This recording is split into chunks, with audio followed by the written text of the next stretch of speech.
Queridos amigos, um abraço a todos vocês aí. Amigos muito queridos, essa live de hoje é uma live especialíssima. Eu vou receber o meu amigo e irmão, Fred Didier. Já tá postos aí, Fredão? Esperando meu irmão entrar. Meu grande irmão, esperando a galera E aí, entrar. meu querido? Aí, tá vendo aí, Fredão? Mais de 400 amigos já entraram aí. 500. Eu tô vendo, tô vendo, tô Esperando. vendo. Que beleza. Que bom, irmão. Que sonho realizado a gente junto aqui, hein, Fredão? Pô, mas sabe que eu sou comandado por você, né? Um convite seu é uma ordem e um Ó, prazer. Uma ordem é um prazer. negativo. Deixa eu contar só um episódio agora. Minha esposa fez assim: vou assistir sua live. Eu achei estranho. Vou assistir minha live. Ah, rapaz, eu fui entender. Quando o seu chefe vai fazer a live comigo, você assiste a live, né? É, é Boa isso, ela moral. sabe por onde anda. Ela sabe por onde anda e como se anda, né? Com certeza, irmão. Pô, Fredão, que bacana, viu, irmão? A gente tá junto aí. Que massa, irmão. Massa Obrigado pelo mesmo. convite. Obrigado. Tomara que seja a primeira de muitos. Não, com certeza. E no final, a gente não vai anunciar agora, né? Eu e Fred, a gente tem uma surpresa para vocês. A gente, na verdade, foi uma ideia. A ideia partiu dele. Na verdade, eu fiz uma colocação para Fred para que fizéssemos uma determinada abordagem hoje aqui. Ele falou, Pablito, vamos fazer uma live só com essa abordagem. Então, no final da live, a gente tem uma surpresa para vocês. Eu não vou contar agora, né, Fredão? É melhor deixar mais gente. Pois é. Então, os amigos estão entrando aí, 10 e 2, quase 1.000 amigos já entrando. Que alegria imensa é essa, né? Vamos ver se E bate 2.000 aqui. Vamos ver se esse olhinho aqui de cima bate 2.000 hoje. vamos ver, pedir para os amigos avisarem aos outros amigos aí. Fred, Carlos Frederico já entrou. Você conhece um cidadão chamado Ih, Carlos rapaz, Frederico? lá vem, lá vem. Desconsidere esse rapaz aí, viu? Você conhece esse rapaz aí, Fred? Lá vem coisa. Pois é, irmão. Eu vou começar, eu combinei com o Fredão, meus queridos amigos, essa live, esses encontros de sábado, Fred, que eu faço todo dia, todo sábado, 10 horas, é um encontro muito especial, porque eu sempre tive esse sonho, Fredão, de ter uma sala próxima dos meus alunos, amigos, leitores, né? E que a gente pudesse falar de direito e também de outras coisas, né? De forma leve, de forma... Ou seja, é uma live que pretende trazer informação técnica para vocês, mas que tem uma aplicação prática. E essa live de hoje, eu combinei com o Fredão, a gente vai trabalhar a noção de capacidade, tá? Vamos pegar essa noção de capacidade, projetar no contrato e sempre com o apelo processual, o efeito processual. E eu costumo, assim, sabe, Fred, dizer o seguinte, meus amigos. Se há mais ou menos uns 10 anos me perguntasse assim, Pablo, que parte do Código Civil você acha que nunca iria ser modificada? Veja, a parte geral do Código Civil talvez seja a parte mais conhecida do Código. E, por exemplo, no Código de 2002, eu arrisco dizer que a melhor parte do Código Civil é a parte geral, tá? Minha opinião, tá? É mais técnica a parte geral. Acontece Também que... concordo. Você concorda, Fredão? Acontece que em 2015, uma verdadeira bomba foi jogada numa parte da parte geral. E quando eu fui pesquisar essa bomba, eu descobri que, na verdade, essa bomba ela não foi lançada pelo Código em 2015, por conta dessa lei brasileira de inclusão, que todos conhecem como o Estatuto da Pessoa com Deficiência. A bomba que foi jogada no Código Civil e que muitos não perceberam, foi jogada pela Convenção de Nova York. Tá? Porque a verdade é uma só, Fred. Talvez você não, mas grande parte dos juristas, eu me coloco, faço até a minha culpa. Eu não costumo acompanhar convenções internacionais, sabe? De estar acompanhando o que o Brasil assinou, o que o Brasil não assinou. O fato é que o Brasil é signatário de uma convenção, a Convenção de Nova York, que ingressou em nosso ordenamento em 2008, 2009. O Congresso chancela essa convenção. E essa convenção, ela ingressou em nosso ordenamento com força de norma constitucional, tá? Essa Convenção de Nova York. E por que eu estou começando dizendo isso? Porque essa convenção de Nova York, e o que eu vou dizer agora são palavras de Paulo Lobo, um dos maiores juristas do Brasil, foi ela, prestem atenção nesse ponto, que desconstruiu o conceito de capacidade. Segundo Paulo Lobo, não foi o Estatuto da Pessoa com Deficiência, mas foi a própria Convenção de Nova York que retirou do nosso sistema, como fundamento da incapacidade, a deficiência mental ou intelectual. Para as pessoas entenderem o que aconteceu, tá? Eu me lembrei de uma frase de Fred. Fred é um visionário, né? Fred é um tipo de jurista que uma mudança como essa, na minha opinião, é facilmente percebida por ele. Porque quem lê a obra de Fred vê que em vários momentos Fred adota posições de vanguarda que num primeiro momento a pessoa pode dizer assim, pô, esse cara tá louco. E na verdade ele não está louco. É genialidade aquilo. Então eu me lembro de uma colocação que Fred fez para mim. Ele fez assim, Pablito, eu passei o final de semana conversando com 2 amigos meus, que são da área jurídica. Eles não conseguiam entender que, à luz da Convenção de Nova York, artigo 12, item 2, à luz da Lei Brasileira de Inclusão, artigos 6º e 84, toda pessoa agora, deficiente ou não, tem capacidade legal, ainda que para atuar na vida social se valha de um curador, de um apoiador. Fred me dizia, eu não conseguia, Pablo, explicar para eles que eles não podem mais entender capacidade naquela perspectiva antiga. E aí eu me lembrei, Fred, de um ensinamento de Paramahansa Yogananda, que sempre me acompanha. O mestre dizia o seguinte, não pense você que são suas ideias brilhantes ou suas inspirações que condicionam a sua vida. O que condiciona a sua vida são os hábitos. Um hábito é criado quando existe um padrão comportamental de repetição. E quando você está diante de um bom hábito, você tem uma vida saudável. Quando você está diante de um mau hábito, você está escravizado. Por que eu digo isso? A única forma de você entender o que aconteceu com o conceito de capacidade é perdendo o hábito de raciocinar a capacidade como no passado. Porque no passado, o ordenamento jurídico brasileiro, sob o argumento de proteção, ok, não conseguia entender que o universo de pessoas com deficiência é um universo gigantesco.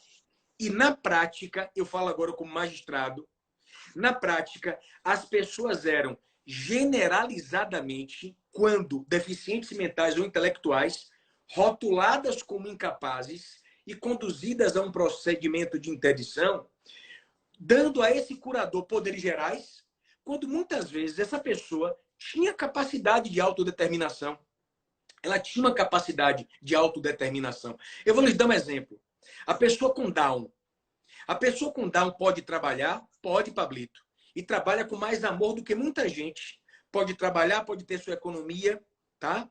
Na prática, a pessoa com Down, que em geral pode conduzir sua vida, como, claro, precisa de um auxílio para certos atos da vida, essa pessoa era rotulada como incapaz, conduzida a um procedimento de interdição, e a ela era nomeado um curador com poderes gerais. Essa crítica já era feita por alguns autores, como Célia Abreu, numa obra sobre o CPC 15. Mas o fato é que, vamos pegar esse recorte da pessoa com Down, esse recorte. O Estatuto da Pessoa com Deficiência, Convenção de Nova York, retrabalha o conceito de capacidade e fizeram uma opção. Preste atenção no que eu vou lhe dizer agora. A opção do ordenamento jurídico constitucional brasileiro foi: toda pessoa, deficiente ou não, é legalmente capaz, ainda que para atuar na vida social se valha de um curador, de um apoiador.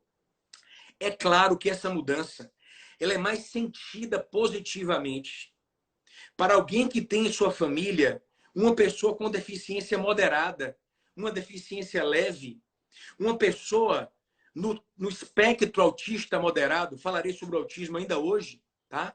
Essa mudança foi mais positivamente sentida para aquela pessoa com deficiência que tem alguma capacidade de autodeterminação. Eu concordo.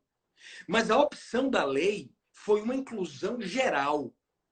Mas, professor Pablito, e aquela pessoa que tem uma paralisia cerebral grave, que se encontra numa cama e que não fala e que não interage com o mundo, tem lógica dizer que ela está incluída no novo conceito legal de capacidade? Eu respondo com todas as letras. Numa perspectiva dignificante, inclusiva, tem sim. Eu respondo lembrando, para encerrar esse início e passar e provocar meu irmão, provocar não, convidá-lo, eu respondo me lembrando de uma das palestras, Fred, mais significativas que dei na minha vida. Eu fui convidado para fazer uma abertura de um evento trienal que ocorre em São Paulo, que congrega a Federação das APAES do Estado de São Paulo. Era um auditório gigantesco. E eu falava desse novo conceito de capacidade, um conceito reconstruído numa perspectiva constitucional, um conceito que redesenha a noção de capacidade no Brasil. E eu nunca esqueço, Fredão, o procurador de uma APAE veio para mim, emocionado assim, dizendo: professor, essa mudança na lei, mesmo para pessoas que têm um filho, por exemplo, com paralisia cerebral grave, ela tem um significado muito grande, professor Paulo. Eu falei: como assim, meu irmão? Ele me disse: Fred, meu filho tem uma paralisia cerebral grave, ele não fala, mas acredite, professor Pablo, ele se comunica comigo pelos olhos. E eu percebi hoje que o ordenamento jurídico constitucional brasileiro olha para o meu filho e não o rotula como uma pessoa incapaz, reconstruindo um conceito de capacidade que precisa, repito, eu faço um apelo, precisa você, intérprete, se desapegar do conceito antigo. Isso é, professor, de uma conquista inegável para todas as famílias brasileiras. E é verdade isso. Então, só existe uma maneira de você entender o novo conceito de capacidade. Repito, artigo 12, item 2 da Convenção de Nova York. Toda pessoa, deficiente ou não, é legalmente capaz, em perspectiva isonômica, em igualdade de condições. Significa, em linhas gerais, não há mais como fundamento de incapacidade e deficiência. Quer dizer, então, professor, que nós podemos ter agora um curador para uma pessoa legalmente capaz? Sim, qual o problema? Qual o problema? Qual o problema de você ter um curador para uma pessoa legalmente capaz? É possível, claro que é possível. É uma visão de vanguarda. É uma visão reconstruída de um conceito aparentemente imutável e que a realidade mostrou que ele precisaria mudar. E eu fico me perguntando, Fredão, os efeitos práticos disso para quem advoga, para quem faz concurso, no processo civil, meu irmão. O que é que você me disse? Primeiro, bom dia a todos, bom dia a todas. Já estamos aí com 1.781 pessoas. 786, daqui a pouco a gente chega em 2.000. Chegar a 2.000, a gente faz uma festa. 2.000 ao mesmo tempo, né? Faz uma festa, total. Veja, primeiramente eu queria fazer um pequeno comentário, meu amigo Pablo, para colocar esse tema em perspectiva, que eu acho que é importante a gente trabalhar esse tema em perspectiva, para mostrar que não se trata de uma excentricidade do direito civil ou do direito privado. Vamos abrir um pouco o foco, distanciar um pouco, para que as pessoas percebam que há, nos últimos anos, eu coloco aí 20 anos, um movimento geral do direito como um todo, de aquilo que eu chamo, ou venho chamado de recapacitação. Recapacitação. Que é um movimento de dar capacidade, aumentar a autonomia e a aptidão das pessoas para praticar atos jurídicos de um modo geral. Há pessoas que antes tinham essa capacidade, esse sentido amplo, restringida aqui e acolá. Há vários exemplos. Basta ver o que aconteceu nos últimos 20 anos com o movimento relacionado à mediação e à conciliação. Um movimento mundial, e no Brasil, já com lei que regula a mediação, com a lei da transação tributária, semana passada, publicada pela regulando a transação tributária, que é um movimento que diz o seguinte: indivíduos, vocês que estão em conflito, vocês podem resolver o seu conflito. Quer dizer, é um movimento que vai numa linha de dar às pessoas que estão em conflito mais força, mais poder para decidir o que é melhor para elas. Se a gente perceber que isso aconteceu desde 95 no âmbito do direito penal, você, o maior estudioso da Bahia, em 1995, sobre transação penal, você vai se lembrar disso, mas isso é uma coisa que a gente pode dizer no nosso segredo, que a gente vai divulgar no final da live. A transação penal é de 95, e de lá para cá você tem colaboração premiada, você tem acordo de leniência, você tem, do pacote anticrime de dezembro do ano passado, a consagração expressa na legislação de acordo em improbidade administrativa, acordo de não persecução penal. A reforma trabalhista que vem acontecendo nos últimos 5 anos, toda é no sentido de prestigiar a autonomia do trabalhador. Perceba, o trabalhador, Pablo, que era, em muitos sentidos, visto como incapaz de decidir o que é melhor para si, só outras pessoas poderiam decidir o que é melhor para o trabalhador, mas o trabalhador ele nunca sabe o que é bom para ele. Perceba o que aconteceu nos últimos 5 anos com a legislação trabalhista. É uma lei de recapacitação, de apostar na autonomia. O EPD, o Estatuto da Pessoa com Deficiência e a Convenção de Nova York vem nesse período, nesse movimento, que é um movimento que revela o espírito do tempo. O espírito do tempo é um espírito de reconhecer a pessoa como apta a decidir, ou pelo menos como prima facie apta a decidir o que é melhor para ela, o que é melhor para si. Eu acompanhei muito de perto a elaboração do EPD, porque o EPD foi publicado em meados de 2015, mas ele tramitou conjuntamente com o CPC. Veja que o CPC é de março de 2015 e o EPD, eu acho que é de junho ou julho de 2015. Foram leis que tramitaram conjuntamente. E aí o que é que aconteceu na tramitação do CPC, lá no Congresso Nacional? Como você sabe que eu estava lá nesse período. A gente tinha que organizar o CPC de acordo com o EPD. Perceba que o CPC ele está completamente alinhado, até terminologicamente com o EPD. Exemplos banais, só para o pessoal perceber como o código estava preocupado com isso. Quando se regulava interdição, o código regula a interdição, a interdição antes dizia que o juiz interrogaria o interditando. Essa era a terminologia da interdição do Código 73. Durante a tramitação do Código, a gente mudou. Não se fala mais interrogar o interditando, se fala entrevistar o interditando. Essa mudança terminológica tinha um sentido. Ora, o interditando, ele não... Interrogar tem um lado inquisitorial, é como se o interditando fosse um réu, fosse um demandado, um acusado de alguma coisa. Não. O juiz vai conversar com ele até para apreender dele qual é a sua vontade. Perceba que a vontade do interditando está prevista no CPC. Olha que coisa interessante, né? Vontade do interditando. Vontade do interditando. Isso é uma coisa interessante para a geração como a nossa, que meio que foi educada para imaginar que uma pessoa com deficiência mental não tem vontade. Outras pessoas podem falar por ela. Exato. Então o CPC foi construído integralmente de acordo com o EPD. Integralmente de acordo. É muito importante isso, por quê? Porque como o EPD é posterior, e aqui acontece um fenômeno curioso, né? O EPD ele é posterior ao CPC, mas entra em vigor antes do CPC. Peraí. Explica de novo aí para a turma que entrou agora. Isso é importante. Para você que advoga, isso pode fazer uma diferença grande no processo, na prática. Para você que faz concurso, o que Fred vai explicar agora pode significar você tirar um 10 ou um 0 na questão. Então, abre um parênteses aí, Fredão, para você explicar esse problema da entrada em vigor do Estatuto da Pessoa com Deficiência e do CPC, porque até tem um problema em relação à legitimidade para pedir interdição, não é isso? Explica isso aí em linhas gerais aí, Fredão. Vou explicar. Veja, o CPC é de março de 2015.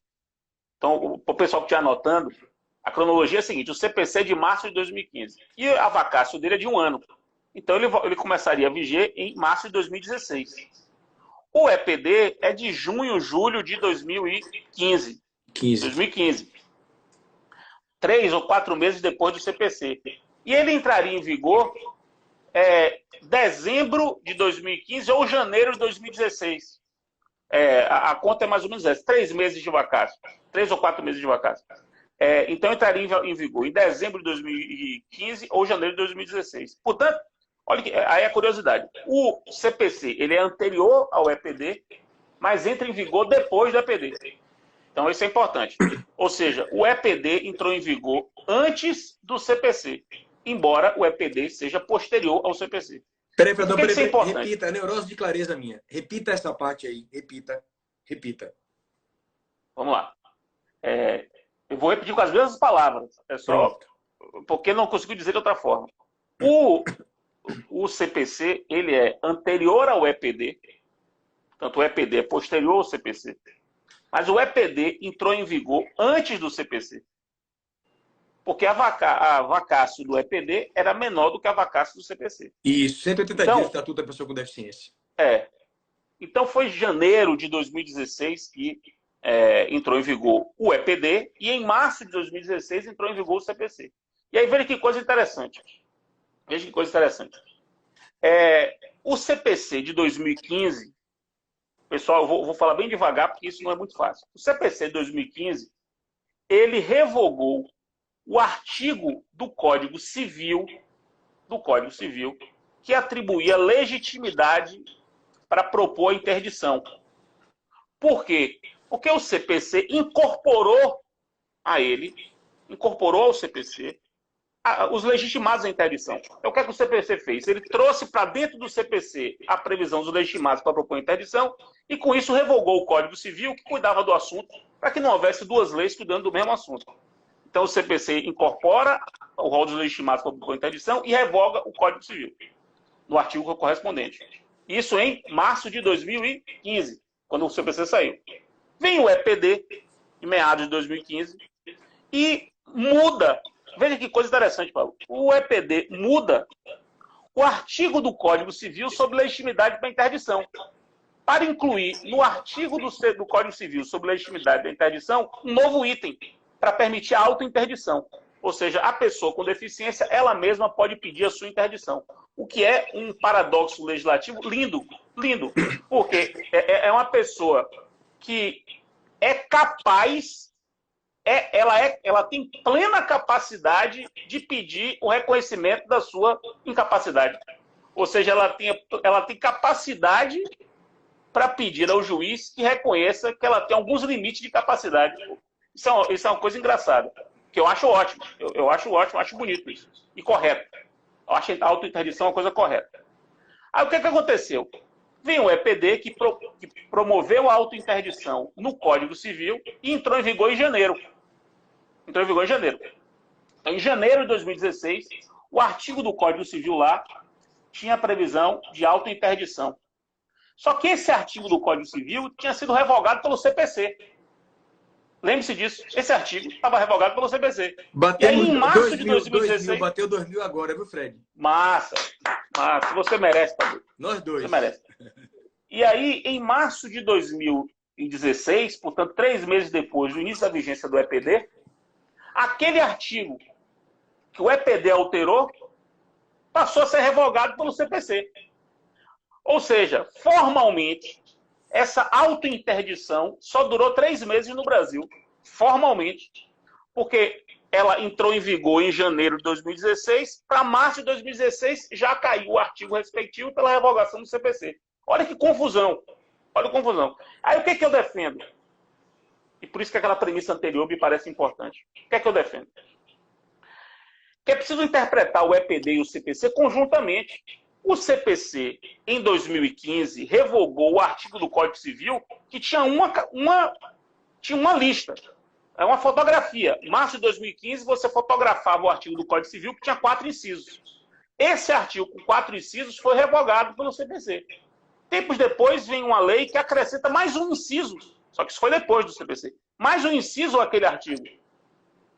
Me parece que esse inciso não foi revogado pelo CPC. O CPC não pode revogar, não pode ter querido revogar um inciso que não existia ao tempo em que o CPC foi publicado.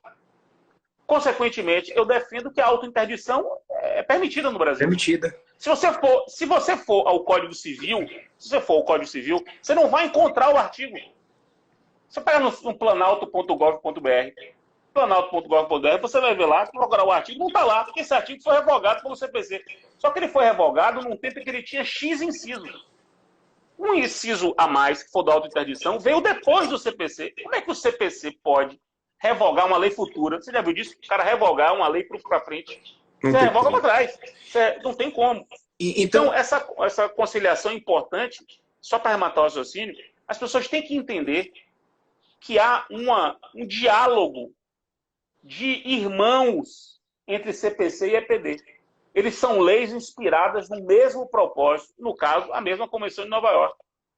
É muito importante isso. Não são leis que correram separadamente, são leis que correram juntas. Uma dialoga com a outra. Perfeito, Fredão. Então, é assim, sendo objetivo, você que advoga, você que faz concurso, você que é estudante, professor, a posição que Fred defende é a que eu defendo. Né? Ele defende a posição que eu sigo essa linha. Se você for preparar um procedimento, uma petição envolvendo a interdição, a curatela, né? Você quanto à legitimidade, você vai ao CPC e também pode recorrer a esse inciso da autointerdição que foi acrescentado ao Código Civil pelo EPD. Não é isso, Fred?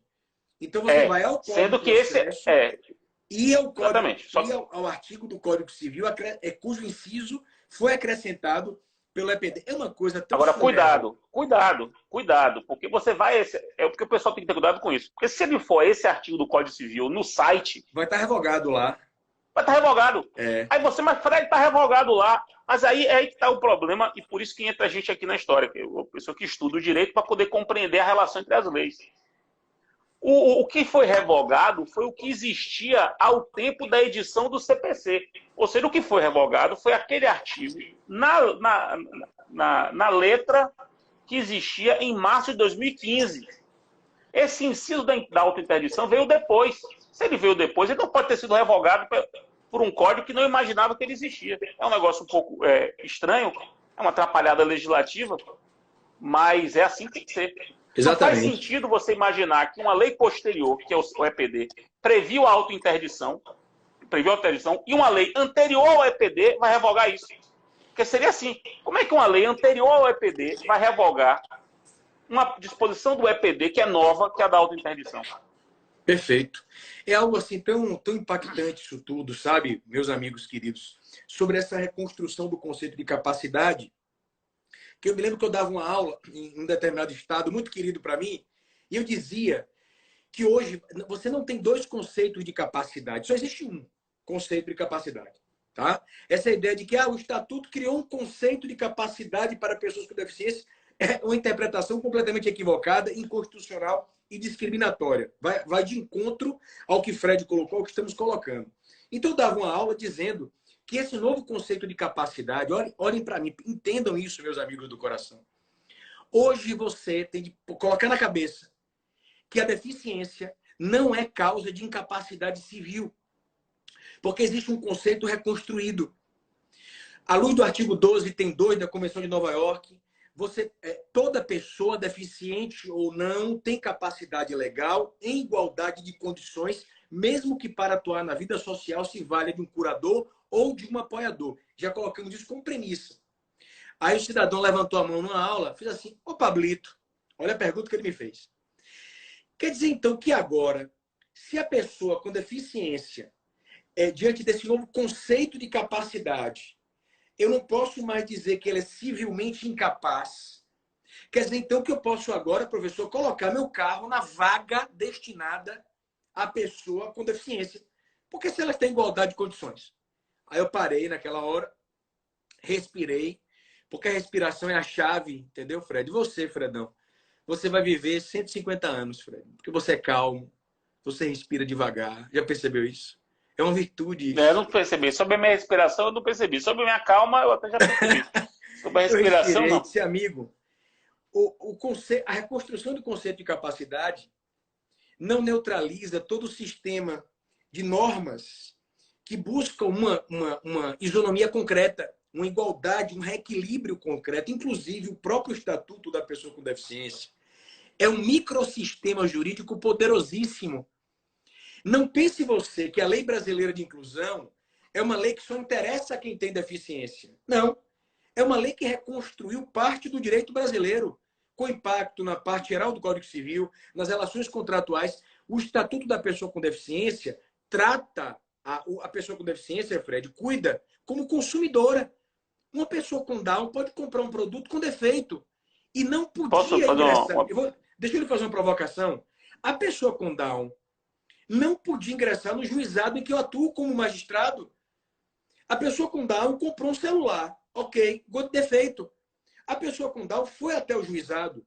Ele se expressou aqui, o celular com defeito, a pessoa responsável por fazer a queixa. A lei dos juizados especiais vedava a possibilidade de o incapaz postular no juizado. Quer dizer, com a reconstrução, a partir da Convenção de Nova York, da Lei Brasileira de Inclusão, eu, na condição de juiz titular de unidade com competência em direito do consumidor, poderei processar um pedido, analisar um pedido formulado pela pessoa com Down. Porque o paradigma da incapacidade ali para a pessoa com deficiência caiu. Pode falar, meu irmão, o que é que você acha disso? Não, eu quero fazer uma consideração sobre a pergunta do seu aluno.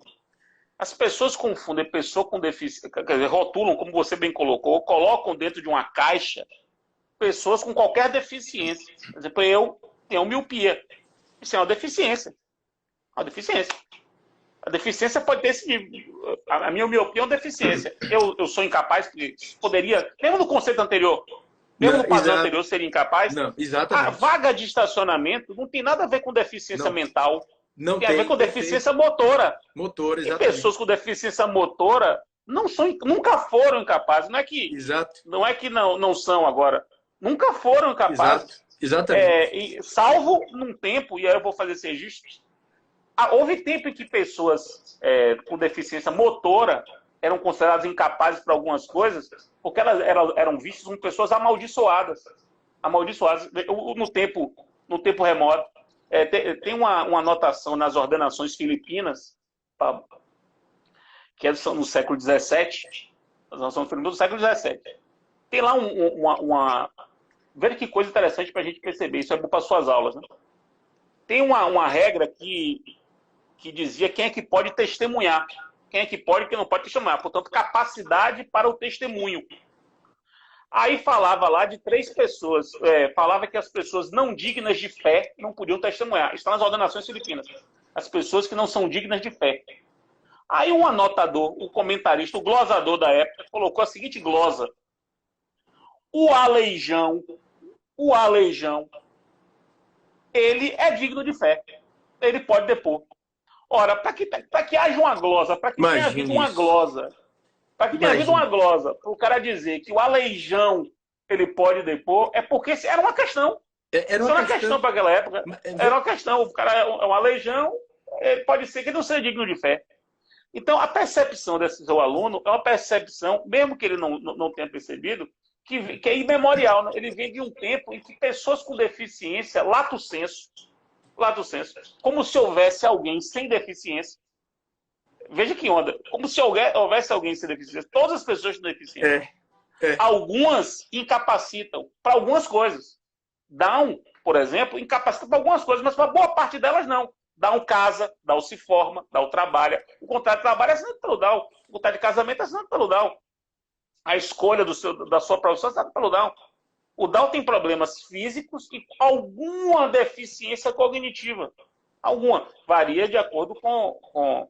Então, o problema da deficiência e capacidade não é de qualquer deficiência. Porque o cego, por exemplo. O cego, deficiência sensorial, não tem nada a ver com capacidade.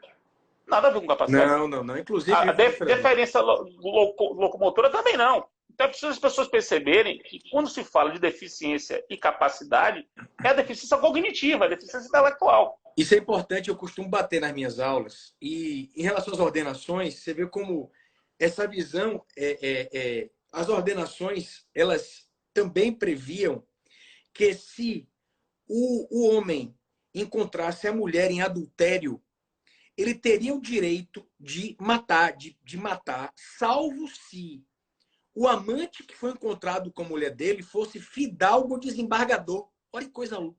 Sem pé nem cabeça. fidalgo ou desembargador. Quanto à deficiência, é uma colocação importante, porque a definição de pessoa com deficiência está no artigo 2º da lei. Pessoa com deficiência é toda aquela que tem um impedimento físico, mental, intelectual, sensorial, de longo prazo, que obsta a sua atuação social de forma isonômica. Todavia, para efeito de incapacidade no sistema brasileiro, como o Fred colocou, a deficiência que deflagra incapacidade, historicamente, não agora, era intelectual, a deficiência mental. Tá? Então, a pessoa com mobilidade reduzida tinha uma deficiência, mas não deficiência que gerasse incapacidade. Esse é um ponto importante, essa reconstrução que você colocou, Fred.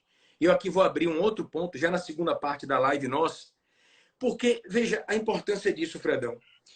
O autismo, eu tenho dito em palestras minhas, eu queria até que você testemunhasse isso, que você gravasse mentalmente. Chegará o dia, seu irmão arrisca profetizar isso aqui, chegará o dia em que os programas de universidade, as instituições públicas, oficiais no Brasil, terão uma política efetiva de cuidado em relação ao autismo. Por que eu estou dizendo isso? Primeiro que o autismo é um tema sensível e que tem que ser tratado com muito respeito por todos nós. E o autismo ainda é, em grande parte, para a ciência, uma incógnita. Tá? E veja bem, Fred, você que é um cientista, números, matemática. Você abre o site do CDC norte-americano, o Centro de Controle e Prevenção de Doenças, todo mundo conhece, tá? Então, se você abrir e botar a pesquisa sobre os dados envolvendo o espectro autista, eles têm uma tabela que começa nos anos 2000 e chega em 2016. Eu vou ser bem breve aqui. De acordo com a pesquisa apontada pelo CDC norte-americano, um nascimento de uma criança no espectro autista, nos anos 2000, para 150 nascimentos. 2004, 1 para 125. 2008, 1 para 88. 2012, 1 para 69. 2016, 1 para 54. A informação que eu tinha era 59. Um nascimento, cerca de uma criança, em 54, tem sido identificada com algum tipo de grau de desordem do espectro autista. Se você tiver alguma leitura em inglês, vale a pena que você veja. Isso é matemática. E aí você imagina a pessoa que está enquadrada, e vou dizer algo aqui, Fred, não vou dizer nomes, até porque nem me lembro o nome, e não diria. Uma aluna minha, Fred, terminado uma aula do LFG, quando ainda era presencial, certo? Ela veio emocionada dizendo que tem uma pessoa da família dela que tem um cargo jurídico importante e que essa pessoa foi identificada com determinada questão, com eu não me recordo agora, não foi o autismo, tá? Foi uma outra situação psiquiátrica. E ela precisaria de, em determinados momentos, quando ela tivesse um surto, enfim, de um apoiador. Ela falou para o professor, eu estou desesperada, a família está. Porque ela é uma pessoa que trabalha. Só que haverá momentos na vida em que ela vai precisar de um auxílio, ela vai perder tudo, Pablo. Eu disse assim, minha amiga, foi logo quando o estatuto estava começando a gerar efeitos no Brasil. Eu disse assim, olha, é preciso que você veja o conceito hoje reconstruído de capacidade. Porque o que eu estou dizendo em relação à familiar dessa aluna é o caso de você, minha amiga e meu amigo, que tem um filho no espectro autista que você ama incondicionalmente. Veja a importância prática do que Fred está colocando aqui, do que eu estou colocando, uma lei. Eu sei que leis não são toque de mágica, mas uma lei que olha para a pessoa e reconhece nela uma capacidade de autodeterminação e afasta completamente o rótulo de incapacidade civil derivada do autismo, derivada da síndrome de Down. Então, uma pessoa autista, por exemplo, num transtorno, no espectro moderado, médio, Ela pode precisar, em alguns momentos, de um apoiador. Eu não vou falar sobre isso, não tenho como abrir essa explicação, mas o Estatuto da Pessoa com Deficiência, inserindo o artigo 1783-A no Código Civil, estabelece como medida preferencial à curatela, que é extraordinária, a tomada de decisão apoiada, sempre que for possível. Tá? Num procedimento, o Fred até pode falar um pouquinho sobre isso, de jurisdição, me parece, Fred, não contenciosa, a pessoa indica os apoiadores. Quer dizer, isso é uma conquista. Não estou dizendo com isso que a lei é perfeita. Uma lei dessa magnitude, veja, se você pega uma pedra, um pedregulho, e lança num lago de águas calmas, a repercussão é uma. Se você pega um rochedo e lança no lago de águas calmas, pode ter certeza a repercussão é maior. É claro que o Estatuto da Pessoa com Deficiência, marcando uma conquista histórica na linha da Convenção de Nova York, gerará e gerou efeitos colaterais. Eu não tenho dúvida disso. Professor, em alguns momentos o Estatuto desprotegeu. Eu não tenho espaço para falar nisso, mas desprotegeu sim em alguns momentos. A exemplo da contagem de prazo de prescrição. Mas não vou falar nisso agora. O fato é que uma das perguntas que mais me fizeram, Fred, foi a seguinte. Ô professor, quer dizer então que agora uma pessoa com Down comprou um produto, comprou do vizinho um celular. Uma pessoa com Down ou no espectro autista moderado, pessoas que merecem o nosso respeito, aqui eu faço um apelo para a gente entender que respeitar o outro é respeitar a nossa essência. Karl Lares, Fred, você que estuda muito a filosofia, na minha visão, foi quem melhor se aproximou da ideia de princípio da dignidade da pessoa humana. Quando ele falou em dignidade humana, ele trouxe a ideia de respeito à dimensão existencial do outro. É nessa linha. Então imagine uma pessoa com Down ou uma pessoa autista que celebra um contrato com o vizinho. Comprou um produto. Eu vou tirar da relação de consumo, inclusive, tá? Para ficar um exemplo bem no campo civil. Muito bem. Uma pessoa com Down celebra, faz uma compra junto ao vizinho ou uma pessoa com autismo. Esse contrato, de acordo com o Código Civil, na versão anterior, era um contrato fadado à invalidade. Porque o sistema do Código Civil dizia: é nulo o negócio jurídico celebrado pelo absolutamente incapaz. É anulável o negócio jurídico celebrado pelo relativamente incapaz. Epa, professor, o contrato celebrado pela pessoa com Down, de acordo com o sistema do código anterior, automaticamente era um contrato nulo. Era um contrato nulo ou anulável. Porque a pessoa com Down é deficiente, a deficiência gera incapacidade civil, e de acordo com o Código Civil, é nulo o negócio jurídico celebrado pelo absolutamente incapaz, é anulável o negócio jurídico celebrado pelo relativamente incapaz.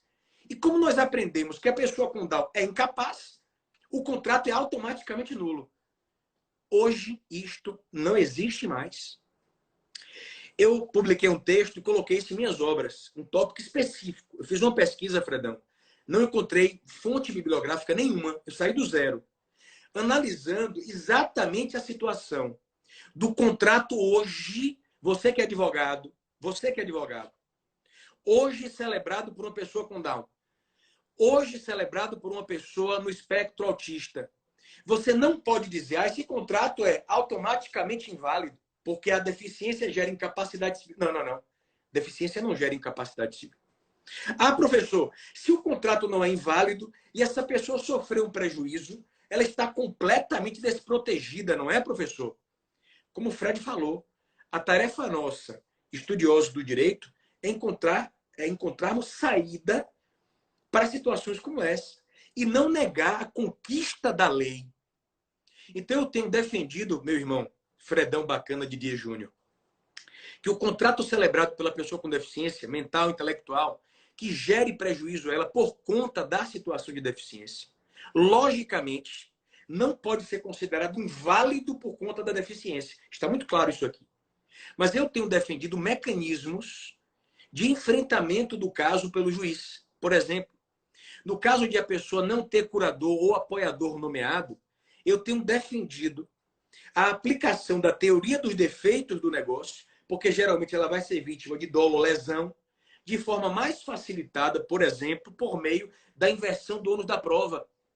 E se você entender que não é o caso, você pode também, uma outra linha de raciocínio, alguns defendem, a teoria da nulidade virtual, por violação do princípio ou cláusula geral da boa-fé. São linhas de raciocínio. Então, eu, na condição de magistrado hoje, peguei um caso assim, parecido com esse.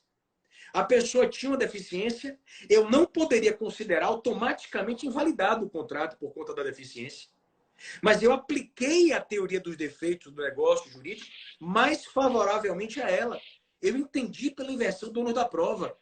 É uma linha de pensamento na medida em que você não pode, de forma simplista, imaginar que hoje o código autoriza invalidade do contrato pelo simples fato da deficiência. É um raciocínio equivocado que não deve ser aplicado, Fredão. Posso, então, me manifestar? Claro. Eu tenho duas considerações a fazer. A primeira consideração é a seguinte. Me assusta muito quem pega o EPD e interpreta as situações duvidosas do EPD contra o incapaz. Isso realmente, para mim, é assustador.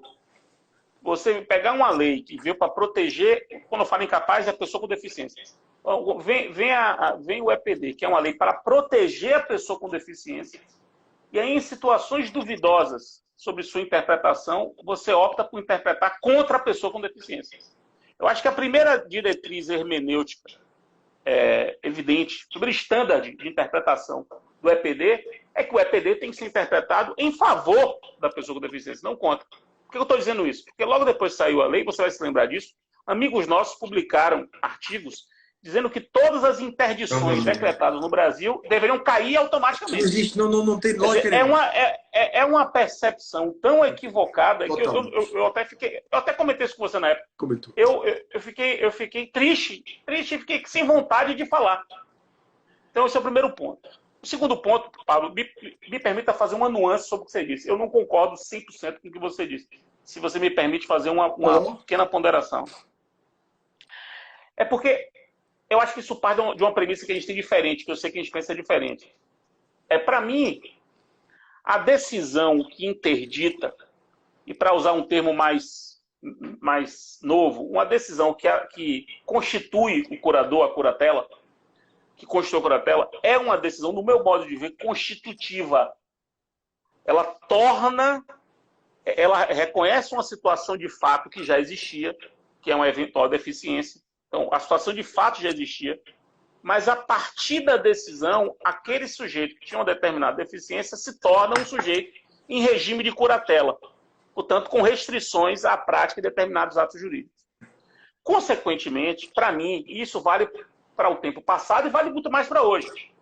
Vale para trás, no código anterior, pré-EPD, e vale pós-EPD. A incapacidade mental, essa que a gente está tratando, não é a mesma, não tem o mesmo regramento da incapacidade etária. Quando o Código Civil dizia que o ato é nulo praticado por incapaz, por exemplo, a incapacidade aí etária, ela é objetiva. Menos de 18 anos é incapaz. A incapacidade por deficiência mental não é assim. Porque a incapacidade de deficiência mental, no meu modo de ver, ela depende de decisão judicial. Na medida em que eu não posso, eu, que me reputo maluco, eu não posso me auto-interditar. Eu tenho que pedir a interdição para o juiz. A interdição, ela é uma situação jurídica que decorre exclusivamente de decisão judicial. Não pode nem ser por cartório. Só o juiz pode restringir a capacidade de alguém por deficiência mental. Consequentemente, onde é que eu quero chegar? Para fazer só essa nuance do nosso pensamento. Atos praticados por pessoa com deficiência mental são atos prima facie válidos. Válidos.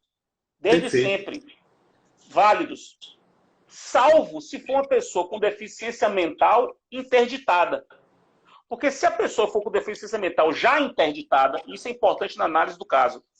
Uma pessoa celebrou um contrato, sendo que essa pessoa que celebrou o contrato já tinha sido interditada. Então, a interdição é prévia ao contrato. Aí o contrato é nulo. Claramente nulo. Não há dúvida. Claramente duplo. Se o contrato é celebrado por uma pessoa com deficiência mental ainda não interditada, e aí sobrevive a interdição, a interdição proíbe, interdita, por isso que é interdita contratos futuros celebrados por aquela pessoa. Mas os contratos passados não caem com a interdição. A interdição não tem um efeito dominó de derrubar contratos anteriores celebrados por aquela pessoa tida como deficiente. Não tem. Assim como a decisão de falência, perceba, a lógica, a comparação parece absurda, mas não é. A decisão que decreta a falência não derruba os negócios anteriores. Tanto que tem um período de falência para um período suspeito. Esse período suspeito, que é o período suspeito da interdição, toda interdição tem um período suspeito. Esse período suspeito exigirá do interessado que propõe uma ação respectiva de invalidade do ato para dizer que naquele período suspeito, aquela deficiência causou concretamente um problema, um defeito naquele negócio. Então não é um efeito automático. Não é um efeito automático. Então é uma nuance do nosso pensamento que eu acho que decorre do fato de que eu defendo que a decisão de interdição é constitutiva e, salvo engano, você defende que é declaratória. Eu me lembro, mas você acha que eu vejo, Fredão, eu acho que a gente não discorda. Eu não quis avançar muito por conta do tempo, inclusive queria compartilhar essa alegria gigantesca. Temos mais de 2.100 pessoas aqui no Olhinho, fora aqueles que o Instagram ele dá a informação completa depois. Né? Depois, Então a gente não sabe quantas pessoas estão aqui, uma alegria imensa. Eu já vou. Rapaz, eu nunca falei para tanta gente. Eu nunca falei para tanta gente, minutos, Fred. 52 minutos já. Então, só para fechar. Nunca falei para tanta gente, Pablo. Pô, irmão, que maravilha, viu? Só porque você me convidou, tá vendo? Não. Se não fosse por isso. Então, na verdade, eu queria colocar que, embora, de fato, historicamente, eu e Fred, a gente discorde desse ponto quanto à natureza da sentença na interdição, nesse ponto a gente não discorda. É que eu não tive tempo de explicar aqui. No artigo que eu publiquei, acho que muitos amigos podem ter lido, eu coloquei, inclusive, nas minhas obras tem essa referência, eu faço 3 recortes. Eu analiso a hipótese da pessoa com deficiência que celebra o contrato, pessoa com deficiência com curador, que celebra o contrato sem a intervenção dele. Eu faço o segundo recorte da pessoa com deficiência com apoiador, que celebra o contrato sem a intervenção deles, apoiadores. E faço um terceiro recorte da pessoa com deficiência que não tem curador nem apoiador. Então, o que você colocou, eu coloco exatamente quando eu faço o primeiro recorte. Inclusive, a base do Código Civil para o que você disse é o artigo 166, inciso 4. Pela ausência da intervenção é nulo do curador, porque integra o revestimento formal do próprio ato negocial que se pratica. Então, eu acho que a gente não discorda quanto à conclusão. A questão é que eu não pude analisar os 3 recortes. O recorte 1 que eu faço, quem tiver interesse pode pegar esse artigo nosso, está no Jus Navigante, com curador, sem a participação dele, com apoiador, sem a participação, e sem curador nem apoiador. Eu quero agradecer aqui, dizer aos meus amigos que foi algo realmente fantástico falar sobre essa lei. Uma amiga minha, juíza, que tem uma filha autista, eu não vou dizer o nome, eu não posso. A filhinha dela... Nem precisa, né? Nem precisa. Ela me vê de vez em quando na TV, dando entrevista, né? E fala, tio Pablo, tio Pablo, tio Pablo. Uma das maiores alegrias que eu tenho é quando, de vez em quando, essa amiga minha, o telefone dela, ela me liga do WhatsApp. E eu sei que não é ela. É a filha dela me ligando. E no dia do meu aniversário, ela mandou uma mensagem para mim. Tio Pablo, eu te amo. Fred, você não tem ideia do presente que eu recebi. Então, estar com você aqui, defendendo o que significa a reconstrução do conceito de capacidade, mais do que uma satisfação de vida para mim, de vida, não é de ego, não é de vida, espiritualmente, é a certeza de que o que dissemos aqui é óbvio que vai ajudar demais a quem advoga. Óbvio que pode te salvar um concurso, mas mais do que isso, Fred, é um bálsamo para os amigos vários que têm pessoas com deficiência em suas famílias. Então não tem preço. E como forma de dizer muito obrigado aos milhares de amigos aqui, eu e Fred, temos uma grande surpresa para vocês, que é a seguinte. Eu disse, Fred, seria muito bom se a gente compartilhasse com essas pessoas, os nossos seguidores, leitores, amigos, a nossa experiência de vida. Porque muitas vezes as pessoas perguntam, ô Pablo, na faculdade você fazia como? E estudando você fazia como? Aí Fred falou assim, Pablito, o tema que a gente vai abordar ele é muito profundo. Vamos nos dedicar ao tema e vamos dedicar uma live só para falar da nossa experiência de vida. E aí eu vou passar a palavra para Fred, né? Inclusive, no que se refere ao título que a gente foi gestando, Fred. Fale aí um pouquinho para os amigos, a surpresa para eles, irmão. Pessoal, primeiro eu agradecer, Paulo, o convite. Até uma forma, eu sou uma pessoa nova no Instagram, você já é um ícone do Instagram, começando a minha trajetória no Instagram e nas lives. Então, você ter me convidado, para mim, é também uma forma de você me ajudar sem saber, né? As pessoas começam... Muita gente que não sabia nem que eu tinha perfil no Instagram, agora com a sua audiência incrível, vão conhecer o meu perfil, enfim, a gente vai poder dialogar também. Então, a sua generosidade é incrível, como sempre, né? Desde que eu lhe conheci assim. E, de fato, eu e o Pablo temos uma trajetória, nós somos amigos há muito tempo, 27 anos agora, completado dia 19 de abril, foi o primeiro dia de aula nossa, 19 de abril de 1993. O dia eu não lembrava do dia, não é 19 de abril, 19 de abril, eu me lembro, porque nesse dia eu sou fazendo de carro, eu voltando da faculdade, eu capotei meu carro na Garibaldi aqui, eu e Bizantino, nosso colega. Eu me lembro bem isso. Não tive nada, mas foi um acidente, enfim. E aí eu me lembro bem disso. Então, nós somos aí 27 anos de amizade, nossa trajetória muito parecida, né? Muito paralela. E acho que realmente esse tema é um tema que pode interessar as pessoas, né? Saber um pouco como é que foi a nossa vida, de que maneira a gente conduziu as escolhas que a gente fez, os percalços que a gente teve que enfrentar, e foram muitos. E para não misturar com essa assunto da capacidade, a gente resolveu fazer isso. O título, como é que a gente fechou mesmo esse título, Bob? Você que no final deu a redação. O título que a gente escolheu, eu convido a todos. Uma redação bonita. Coloque seu celular. É imperdível essa live. É uma live diferente. Eu vou falar... 9 de maio. Dia 9 de maio, às 10 horas, será a minha próxima live conjunta com o Fred. O título é Para Além do Direito. Fred DJ, Pablo Stose, Para Além do Direito. E um detalhe, pode ajudar você em sua vida jurídica muito mais do que você imagina. Porque eu acho que, no fundo, o que faz diferença efetivamente no sucesso de cada um de nós são pequenos detalhes. E, claro, cada um tem sua trajetória de vida, não há fórmula para isso. Vamos tentar, de alguma maneira, Fred, humildemente, compartilhar com os nossos amigos a nossa experiência de vida. 9 de maio, 10 horas. Combinado, irmão? Combinadíssimo, já agendei. Espero que a gente bata mais de 2.102. Acho que foi o teto aqui. 2.102. Vamos estabelecer uma meta de 2.500 pessoas ao mesmo tempo assistindo essa live do dia 9 de maio. Meus amigos queridos do coração, um abraço a vocês e até o nosso próximo encontro. Se cuidem. Um beijo grande. Cuidem, beijo grande. Até o dia 9 de maio com o Fred. Sábado que vem eu volto falando sobre um tema aqui. Viu, Fred? Sábado agora, dia 2 de maio, eu vou falar sobre confinamento, infidelidade virtual e responsabilidade civil. Anote esse aí. E dia 9 de maio com Fredão na live Para Além do Direito. Um abraço, meus amigos. Mande um beijo para Kaline. Um beijo para Kaline. Valeu, irmão. Beijo. Tchau. Tchau.